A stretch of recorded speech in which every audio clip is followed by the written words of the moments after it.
Wave, welcome to another video from our channel. Today we will be sharing Johnny's incredible story of a near-death experience. Johnny recounts how he died and gained divine knowledge. If you haven't already, please subscribe to our channel and click the notification bell to stay updated with our latest videos. Now let's listen to Johnny's testimony. It was 2 days after the 1997 Thanksgiving holiday when we had a car accident. It was already dark, and the night grew even gloomier. The car skidded on the wet road, spinning dangerously before crashing into a drain. The impact was so powerful that I was thrown out of the car, but Johnny tried to protect me, resulting in fractures in both of his wrists. I fell about 18 meters away, colliding with a tree. The remnants of shattered glass and debris on my elbows and knees serve as a reminder of that fateful night. In that moment, Johnny feared that I might be dead, and as tears streamed down his face, he experienced unbearable suffering and overwhelming panic. On that desolate road with little traffic, a glimmer of hope appeared as headlights approached. Someone, thank God, would come to our aid. The small vehicle sped towards us, and it turned out to be Senora, also known as Irma Teresa, the pastor of our congregation. We had recently started attending her church. She asked me a series of questions, but I interrupted and pleaded for her to just speak. Deep down, I knew that only God could intervene and save us, and I held on to the hope that I could still be saved. The group began to pray, even the children from the youth group who were with us. In that moment, I either lost consciousness or perhaps I had died. Suddenly I found myself viewing the group and myself from a higher perspective, as if I was looking down from above my own shoulder. Then, it all disappeared, and the trauma faded away. I sensed the presence of a being on my left, a radiant, ethereal figure emanating love and companionship without any sense of heat or cold. Its heart was indescribable, a blend of white and golden, like the midday sun. The being didn't speak to me, but I understood that it was there to help me. He touched my body through my stomach, and at that moment I felt partially back at my body, with a sensation of indescribable heat and love. I have never experienced such intensity of emotions. I understood that the nature of being was love and eternal ecstasies, and I deeply desired to go with him. I don't care more about the land or what I would leave behind. I knew that that being was, or Moilar. Even when he rejected my silent request, it did not make me sad, because I knew that my soul was also destined to accompany it, and oil is so. A change of thoughts and feelings seems to last a long time, although it has been brief in terrestrial time. When I was forced to return to my body, I woke up, facing the prayer group. At this moment, the ambulance stopped and began to prepare me for a long trip to the nearest hospital, where I would receive the necessary care for the minimum condition.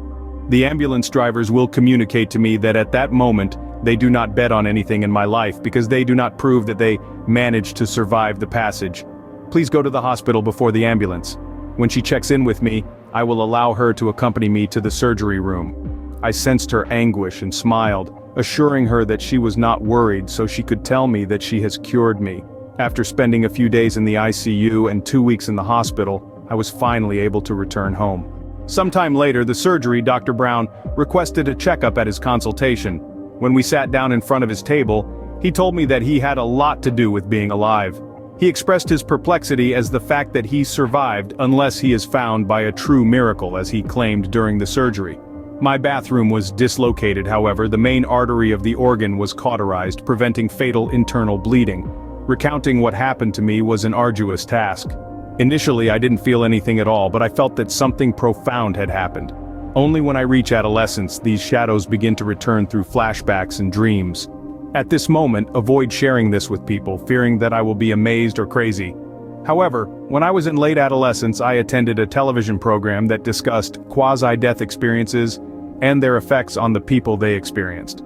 The stories presented seemed surprisingly familiar, revealing some of the same experiences as they passed. Since then, every time I have the opportunity, I share my experience, hoping that everyone, really everyone, can experience the sensation they experience, something incomparable. A death does not scare me more, and I do not regret it in the same way as others when someone makes a transition. My faith also undergoes a transformation, becoming more spiritual instead of rigidly following a Christian doctrine. Alem diso, oily aminha sexuality instead of hating me or thinking that I was broke. I suffer from depression, possibly stemming from childhood traumas, but part of me still craves the feeling of being at home throughout this body. I appreciate nature, reading, connections with people, the ability to love all forms of life and an expanded consciousness. Alem diso, I have experienced several psychic premonitions, which are called divine premonitions from the incident. These experiences were non-existent in my childhood.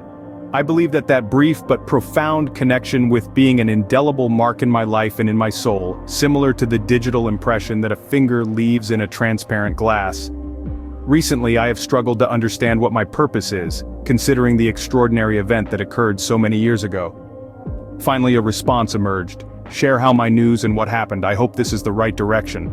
And then, what did you say about this incredible story? Leave your opinions in the comments. No outline of the channel is displayed. Let's raise more people to hope that there is life beyond what our eyes can see. Thank you for watching this video. If you enjoyed Johnny's story, please like and share this video. Don't forget to subscribe to our channel for more incredible testimonies. Stay tuned for our next video.